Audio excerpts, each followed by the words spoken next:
Bonjour à tous, chose promise, chose due.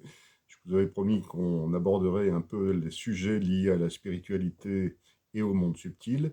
Eh bien, c'est chose faite. Et aujourd'hui, pour commencer cette série, j'ai décidé de vous parler déjà de la base, c'est-à-dire qu'est-ce que l'énergie, par extension, qu'est-ce que sont les énergies, et forcément les soins énergétiques. En effet, le sujet de l'énergie, c'est un sujet très important parce que c'est ce qui nous anime et on entend beaucoup parler d'interventions de magnétiseurs, d'énergéticiens, de géobiologues. Alors, en quoi ça consiste et pourquoi? Eh bien parce que l'énergie, c'est quelque chose qui nous compose au même titre que tout ce que contient l'univers. Car en effet, il n'y a pas de vie et il n'y a pas d'existence sans énergie. Alors pourquoi je dis ça? Tout simplement parce qu'en fait, on a tous appris à l'école que nous sommes tous constitués de petites choses très intéressantes qui s'appellent les atomes. Effectivement, que ce soit notre corps physique, que ce soit la pierre qui est là derrière moi, que ce soit les arbres, que ce soit n'importe quelle chose qui compose ou qui existe dans l'univers, eh bien, en fait, c'est un composé atomique, c'est-à-dire avec un noyau et des électrons qui gravitent autour. Si on grossissait notre corps ou chaque chose que l'on observe à l'aide d'un microscope, on verrait toutes ces petites molécules en suspension, avec beaucoup de vide entre chaque molécule.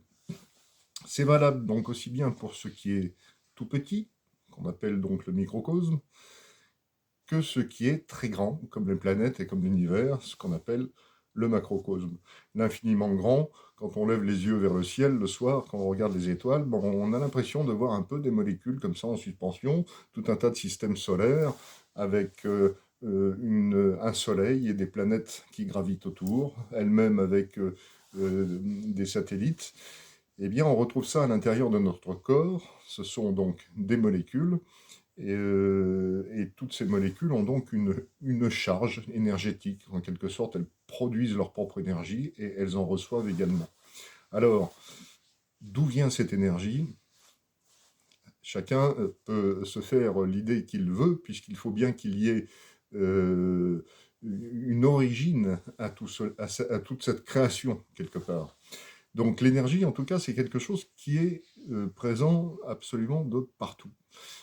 Par le jeu de notamment de ces masses atomiques. Alors, il faut distinguer quand même dans ce que nous sommes certaines différences essentielles. C'est que nous sommes, en tant qu'êtres humains, nous sommes une trinité. Et je dirais même une quaternité. Pourquoi? Parce que nous sommes composés du corps physique, qui lui est vraiment matériel, hein, et physique, c'est un composé de matière. Nous sommes à l'intérieur de ce corps une âme, donc l'empreinte divine, pour ainsi dire, l'empreinte de la création qui appartient à la trame générale. Et entre les deux, nous avons le mental. Et je dirais même le mental esprit. Car on va faire une petite différenciation tout de suite entre le mental et l'esprit. Le mental est ce qui nous rapporte à la partie matérielle, alors que l'esprit nous ramène plutôt à la partie spirituelle, donc à l'infiniment grand. Alors pourquoi je précise cela? Eh bien parce que nous sommes déjà à la base composés de différentes énergies. En effet, notre masse matérielle est composée de l'énergie qui assemble toutes les choses. Notre âme spirituelle, qui elle n'est pas mesurable en termes atomiques, hein, c'est quelque chose de tout à fait invisible, eh bien ceci est une autre forme d'énergie, différente, plus haute. Et entre les deux, ce mental-esprit, encore une autre énergie. Donc déjà, ça fait une différenciation entre l'énergie primordiale, qui anime tout ce qui est matériellement, et les différents types d'énergie que l'on peut avoir en nous. C'est important de faire cette différence parce que notre composition physique fait que nous recevons de la part de l'univers un certain nombre d'énergie, justement, qui se manifeste à travers une polarité. On voit que toute chose est polarisée. On a, autrement dit, comme à l'image de la Terre, pour ainsi dire, un pôle nord qui se situe par la tête et un pôle sud qui se situe vers les pieds. Nous sommes traversés, entre autres, de différentes sortes d'énergie, qu'elles soient solaires, qu'elles soient universelles, et celles-ci ont une influence directe sur ce que nous sommes. L'énergie est en nous d'une façon universelle, hein, vraiment, elle nous traverse. S'il n'y a pas d'énergie dans notre corps, eh bien, s'il n'y a pas d'énergie dans notre corps, nous sommes morts. Le corps est devenu un simple composé de matière, et lorsqu'il va se dégrader, il va changer de composition. Comme disait Lavoisier, rien ne se crée, tout se transforme. En effet, même dans la décomposition, la matière organique va se transformer d'une autre manière qui restera de toute façon de l'énergie. La conscience, elle, est une énergie plus haute qui appartient au divin, qui appartient au plan général de la création. Alors, en effet, on peut penser quand même que derrière toute cette fantastique organisation de l'univers, de tout ce que nous sommes, on peut penser quand même qu'il y a une intention créatrice derrière. Même les scientifiques, d'ailleurs, se tournent et se penchent de plus en plus vers cette hypothèse, car en effet, tout est tellement organisé, tout est tellement bien structuré, qu'on peut se poser la question, et ça c'est l'affaire de chacun d'entre nous. Je ne parle pas de religion, je parle simplement d'ouverture de conscience, de se dire qu'est-ce qui est à l'origine de l'organisation parfaite, des structures parfaites de tout ce qui nous entoure.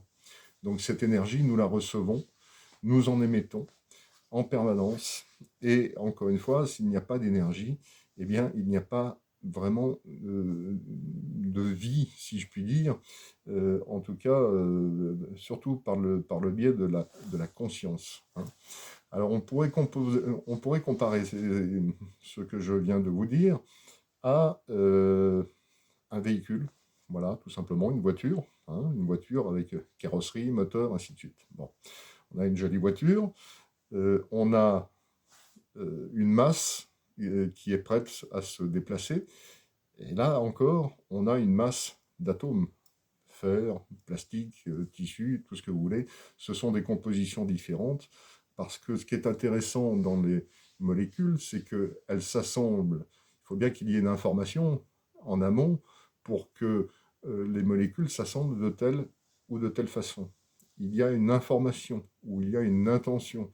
Même si nous, humains, nous transformons les matières premières qui sont disponibles sur notre planète, nous allons changer leur composition, mais il y a à la base une matière brute avec une composition moléculaire définie, puisque la différence, ne serait-ce qu'entre les pierres, si on prend du granit ou du calcaire, vous verrez que ce n'est pas la même composition moléculaire. Alors, qu'est-ce qui fait, quelle est l'intention qui permet d'avoir déjà à la base de telles différences? Pour en revenir à l'exemple de la voiture, donc nous avons cette carrosserie, nous avons le moteur, parfait, elle est en ordre de marche, elle a été révisée. Si on ne met pas de l'essence, un carburant quelconque, eh bien, elle n'avancera pas. Donc il lui faut de l'énergie pour qu'elle puisse se mettre en mouvement et pour qu'elle puisse fonctionner. Or, dans la voiture, nous avons plusieurs types d'énergie. Nous avons l'énergie par le combustible et nous avons l'énergie produite par la batterie. Eh bien, dans notre corps, c'est un peu la même chose. Nous avons l'essence qui vient à la fois de l'air que nous respirons, c'est-à-dire de la qualité de notre environnement, qui va passer par nos poumons. Nous avons aussi le combustible qui vient par l'alimentation, par la boisson, hein. Et nous avons tout un tas d'énergies qui viennent en amont des lignées familiales, hein, et qui viennent, disons, de différentes origines. On y reviendra peut-être un peu après. Bon. Nous avons ce véhicule donc qui est prêt à partir, le plein a été fait, très bien. Alors, il lui faut un conducteur.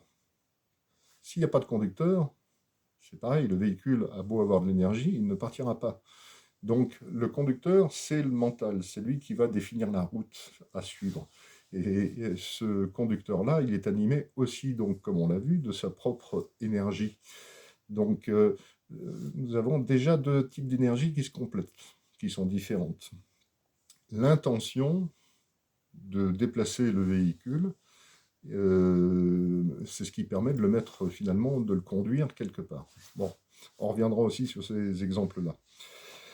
Donc sur l'origine en tout cas de l'énergie universelle, il est important de se poser la question, cette énergie qui est présente et qui structure tout ce qui est, d'où vient-elle, hein? Qu'est-elle exactement? Alors, sur l'intention de départ, sur cet aspect que l'on appelle finalement origine, on peut dire lié au divin, lié à la création. Alors quand j'emploie le mot divin, là aussi, je vous préviens tout de suite, je ne parle pas de religion, je ne suis pas dogmatique, mais je constate qu'il y a une intention. Lorsque je parlais de Trinité tout à l'heure dans notre composition de corps, âme, esprit, on a parlé aussi de la pensée, du verbe et de l'action. Donc la pensée, c'est l'intention de faire quelque chose. Le verbe, c'est le fait de l'énoncer, autrement dit déjà de lui donner vie, de créer. Et ensuite, l'action, c'est de mettre en mouvement le tout.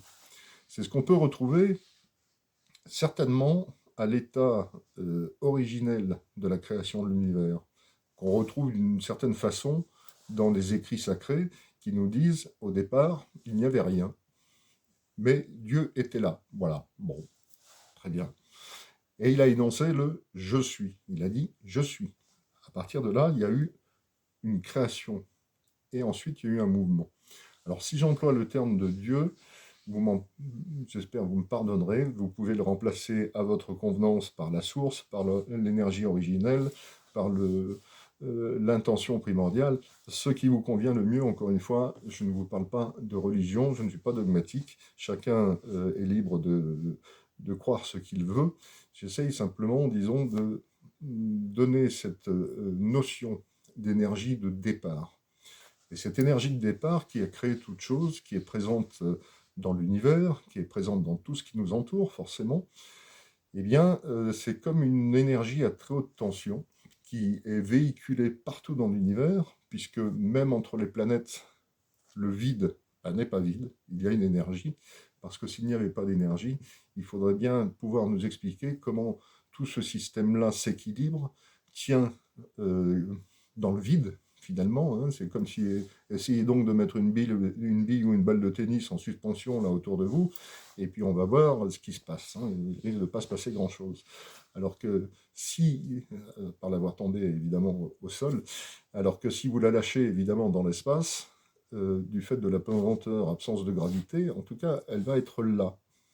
Alors on peut se poser plein de questions. Est-ce qu'on est soutenu par une force formidable, ou alors est-ce qu'on est en train de tomber, mais vers quoi, vers où, sans fin, puisqu'on peut chiffrer l'histoire de notre humanité en milliards, enfin l'histoire, pas de notre humanité, mais de la planète en tout cas, ou de l'univers en milliards d'années, ça veut dire que nous serions dans une chute permanente, mais où cela va-t-il s'arrêter?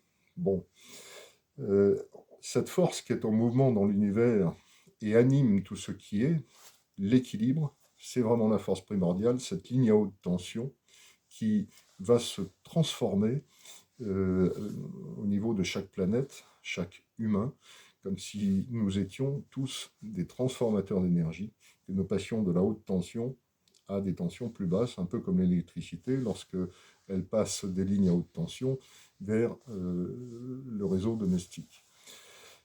Cette énergie, donc, elle a cette force, hein, c'est vraiment la force qui anime tout ce qui est, qui compose tout ce qui est, et en cela, nous sommes vraiment tous interconnectés, c'est-à-dire que nous sommes tous en interaction, du fait que nous avons, et du fait de la polarité, des actions d'attraction et de répulsion. C'est pour ça que lorsque nous rentrons en contact avec une autre personne ou avec un lieu, eh bien, nous sentons ces forces s'exercer. C'est-à-dire qu'on va avoir, comme on dit, les atomes qui rentrent en contact, d'où le fait d'avoir des atomes crochus, ou pas. On peut être effectivement en bonne relation ou se sentir bien, sentir de bonnes ondes, comme on dit, hein, envers quelqu'un, ou bien non, puisqu'on a une énergie contraire, et donc les polarités étant différentes, par exemple, eh bien, on peut ressentir une certaine répulsion. Au niveau de l'énergie, cette attraction-répulsion, elle existe dans tout l'univers, elle existe évidemment entre les planètes, et elle existe à notre niveau, à nous, évidemment, humains, puisque nous avons des champs énergétiques autour de nous, et ces champs énergétiques sont les premiers à enregistrer les informations de ce qui est extérieur à nous, en quelque sorte. Le fait d'entrer en interaction comme ça avec les champs énergétiques d'autres personnes ou de lieux nous fait ressentir un certain nombre de choses. Encore une fois, attraction ou répulsion. C'est ce qui peut faire qu'on se sent très bien dans certains lieux, ou pas bien du tout, très bien avec certaines personnes, ou pas bien du tout. Alors, c'est très important de rester concentré sur cette idée, parce que si vous portez attention à votre ressenti, ce ressenti est une analyse en fait des divers champs qui nous entourent et que nous percevons en permanence. C'est valable pour tout le monde, absolument tout le monde. Nous avons tous des champs énergétiques autour de nous parce que, encore une fois, nous sommes composés d'énergie et que nous rentrons en permanence en interaction avec tout ce que nous rencontrons dans notre vie. Notre vie, c'est pas seulement nos 5 sens. Ça, c'est une réalité matérielle. Le toucher, le goût, l'odorat, la vue. Évidemment, ce sont des sens matériels. Et le 6e sens, c'est celui qui nous relie à ce qui est invisible, ce que nous percevons, en fait, de façon tout à fait subtile. Ça, c'est la base de l'énergie. Donc, écoutez-vous, apprenez à ressentir ces fréquences qui vous entourent, apprenez à les analyser vraiment pour vous écouter. Et si vous sentez que vous n'êtes pas à l'unisson avec les personnes que vous rencontrez, ou bien avec les lieux dans lesquels vous vous trouvez, n'hésitez pas à en changer, c'est simplement que vous n'êtes pas aligné sur cet endroit-là. Cela peut nous donner des signes intéressants, parce que si nous disposons plutôt d'un bon état d'esprit, d'un esprit ouvert, avec une bonne énergie, une bonne forme physique, parfois le fait de mal sentir les choses nous lance une petite alerte en disant attention, là on n'est pas au bon endroit, c'est quelque chose qui n'est pas en correspondance avec ce que je suis, ou telle personne, on n'est pas sur la même longueur d'onde, encore une fois une expression bien spécifique qui veut bien dire ce qu'elle veut dire, et il faut simplement apprendre à écouter. Alors on peut s'accorder avec le lieu, c'est qu'une question d'intention, puisque comme je vous l'ai dit, nous sommes des transformateurs d'énergie, nous sommes donc aussi des modulateurs d'énergie, et nous pouvons faire varier nos fréquences vibratoires en fonction des événements, on va dire. Mais l'important, c'est de rester le plus près possible de l'énergie originelle, l'énergie source, qui elle est une énergie pure, vraiment non déformée. On peut s'abreuver et se charger de cette belle énergie de création. Par opposition, évidemment, il y a les énergies de destruction. Alors, ce ne sont pas en tout cas les phénomènes naturels, ce ne sont pas un astéroïde qui va venir frapper la Terre, qui va être une énergie destructrice. C'est pas ça. L'énergie destructrice, c'est l'intention. C'est ce que nous émettons par nos pensées. C'est pour ça que c'est très important de surveiller nos états de pensée et d'entretenir, comme on dit, la pensée positive. Parce que les énergies s'attirent. Et donc, il faut attirer à soi, on attire à soi ce qu'on émet. On attire à soi des fréquences en harmonie avec ce que nous émettons. Donc, si nous sommes dans l'amour, dans la tolérance et dans la compréhension, nous avons tendance à attirer ce même genre d'énergie. Si nous sommes dans la peur, dans l'angoisse, dans tout ce qui, dans la colère, tout ce qui est vraiment négatif au niveau état d'esprit, notez bien état d'esprit, eh bien, on va attirer à soi, là aussi, ce genre d'énergie. C'est pour ça que si on reste plombé à se lamenter sur soi-même, à être dans du ressentiment, à entretenir ce genre d'énergie lourde, eh bien, on attire à soi de l'énergie lourde. Il faut avoir une volonté puissante de se relier aux hautes fréquences, quelque part, pour pouvoir les attirer à soi. C'est le but de la prière. C'est le but de la prière, c'est non pas de demander à genoux devant un autel, mon Dieu, donne-moi ça. Non, c'est exprimer la gratitude, élever son état d'esprit, élever sa propre fréquence pour que nous attirions à nous les meilleures choses. C'est un peu la loi d'attraction, quoi. Voilà. Alors, on peut avoir dans les systèmes d'énergie, comme je l'ai dit tout à l'heure, il y a plusieurs sources, et il y a effectivement donc ce que nous recevons de l'univers, énergie pure, il y a ce que nous recevons de notre environnement immédiat, donc il faut faire attention effectivement à nos lieux de vie, qui peuvent être des sources plus ou moins bonnes pour notre équilibre. Il peut y avoir l'environnement immédiat dû justement à des émissions d'ondes, hein, comme les antennes relais, comme les éruptions solaires, les lunes, et ainsi de suite, qui changent beaucoup d'énergie. Il peut y avoir aussi beaucoup de pensées émanant d'autrui qui, vous l'avez remarqué, je ne vous fais pas de dessin, on vit dans un monde actuellement qui est extrêmement anxiogène, qui est difficile et qui favorise justement le fait que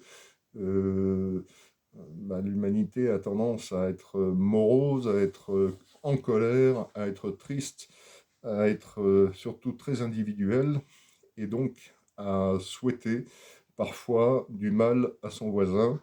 Et ça, dans la période dans laquelle nous sommes, ça a une incidence très forte sur les comportements humains. Et pas seulement, hein, des animaux aussi, parce qu'ils sont aussi sur cette fréquence d'interaction avec tout ce qui émet une pensée. Hein. Donc, il faut surveiller vraiment notre état d'esprit et nos pensées parce qu'on peut polluer et se faire polluer par des pensées malveillantes. Quand on souhaite le pire des choses à quelqu'un, on met une énergie en mouvement. C'est pour ça qu'au départ, je vous disais, nous sommes une trinité, certes, corps, âme, esprit. Nous sommes aussi la pensée, le verbe et l'action. Eh bien, quand on a une pensée négative envers soi-même ou envers les autres, il faut déjà annuler cette pensée et surtout ne pas en parler. Quand on commence à dire oh, je suis nul, ça va pas, je suis vraiment bon à rien, eh bien, on met en mouvement une énergie qui fait qu'effectivement, on est nul et on est bon à rien. C'est comme ça qu'on se sent, donc expérimentons-le. Alors, il faut entretenir la pensée positive pour nous, en se disant bon, c'est pas grave, tu as fait une erreur, allez, je reprends ma pensée, j'annule cette pensée, j'essaye de positiver et de penser autrement. Et je le dis, j'en parle de façon à lancer et à donner une création plus forte à l'intention initiale. Et ensuite, il ne faut pas hésiter à agir donc pour mettre en mouvement les forces qui sont en accord avec cette pensée et ce verbe. Si chacun faisait déjà comme ça, la planète et le monde, d'une façon générale, s'en porteraient beaucoup mieux parce que nous pourrions créer un monde meilleur, tout simplement. Il suffit de changer d'état d'esprit par rapport au monde qui nous entoure, ne pas être dans la peur, ne pas être dans la crainte, ne pas se dévaloriser, ne pas lancer des mots ou des pensées en l'air de façon non contrôlée. Il faut vraiment surveiller tout ce système de pensée. Dans les énergies également, dans cette transformation, nous recevons bien sûr les intentions des autres, mais nous recevons aussi un patrimoine génétique. Nous recevons effectivement les lignées de nos ancêtres. Ce que nous sommes, notre corps, est porteur de souvenirs, hein, c'est vraiment le type de la génétique, et on reçoit également ces influences, comme on dit en médecine chinoise, des ciels antérieurs, Donc on a tout un tas d'influences, ne serait-ce que soit par la génétique, soit par l'éducation, la morale, et tout ce que notre mental construit à travers sa propre expérience. Tout ça crée un certain nombre d'énergies autour de nous qui nous définissent. Donc notre travail, c'est d'apprendre à analyser tout cela et à garder ce qui est le meilleur pour nous. Voilà, ce qui est le meilleur nous anime et nous permet d'aller de l'avant. Donc contrôler absolument notre pensée, c'est quelque chose de très important.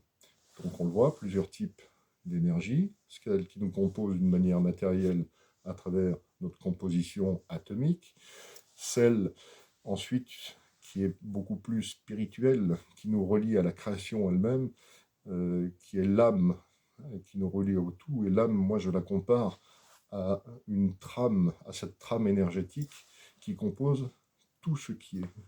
Car si le créateur de l'univers ou des univers a créé quelque chose d'aussi compliqué, eh bien, il est tout ce qu'il a créé. Il est à la fois, entre guillemets, le bien et le mal. Ça fera l'objet d'une autre vidéo, parce qu'on ne peut pas tout aborder, parce qu'en soi, le bien et le mal n'existent pas. Mais il est tout. Tout est dans la création. Tout est engrammé, programmé dans la création.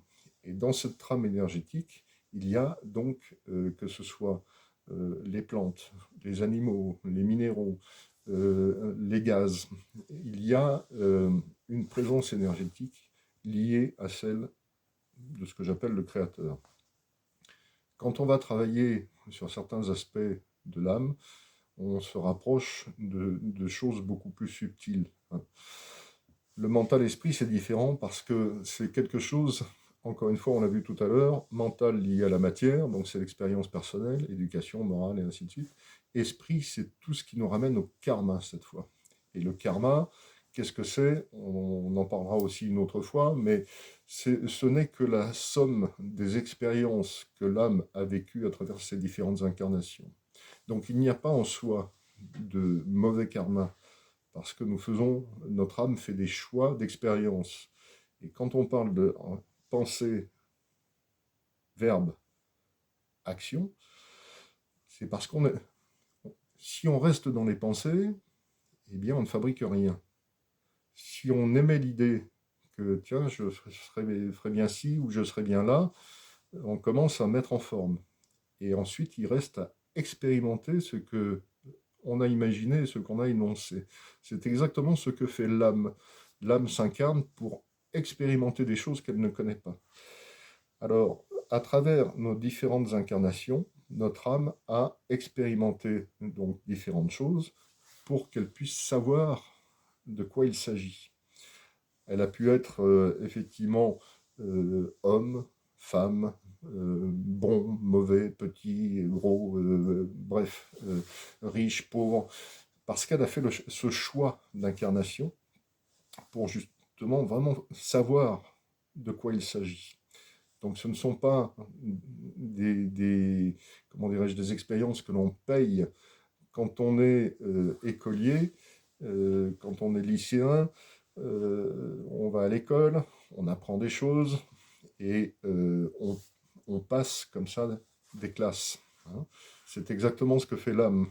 Elle apprend, elle vient expérimenter et ce qui lui permet d'obtenir de l'expérience et d'obtenir donc vraiment un bagage.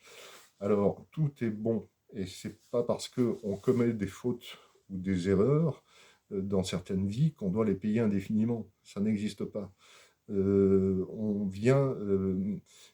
peut avoir effectivement des traces énergétiques de vie plus anciennes qui peuvent effectivement nous marquer. Et à ce moment-là, il suffit simplement d'accepter certains de nos aspects, de les intégrer dans ce que nous sommes. Ça fait partie de notre mémoire. Nous sommes cela. Et il n'y a rien à excuser ou il n'y a rien à payer. Nous continuons notre expérience. C'est ce qui nous permet de choisir ce que nous sommes. Et ça, c'est important. Comment pouvons-nous définir vers quoi nous allons? si nous ne savons pas ce que nous sommes. Il faut donc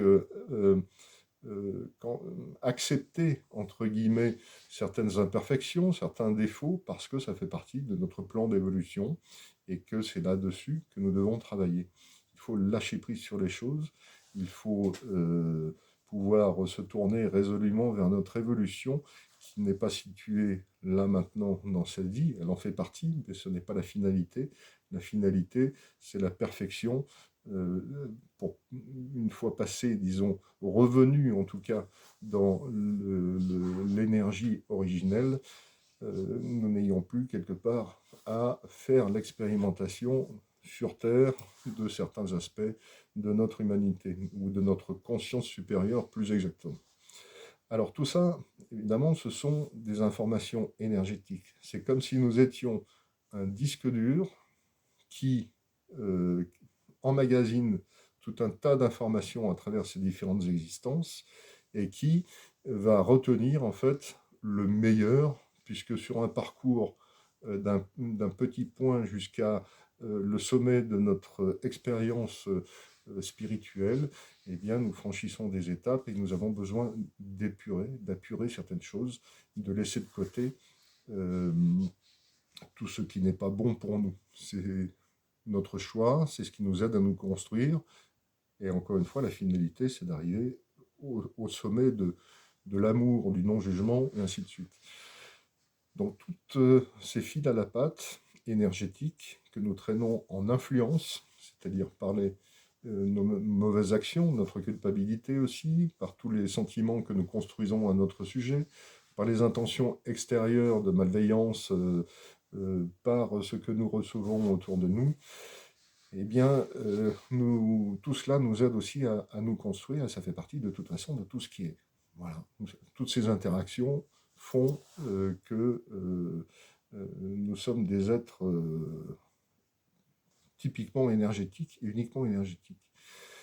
Donc, on peut avoir dans ces pollutions, puisque je parlais de systèmes informatiques, des virus, des attaques, du hacking, et c'est ce qu'on appelle de la magie noire.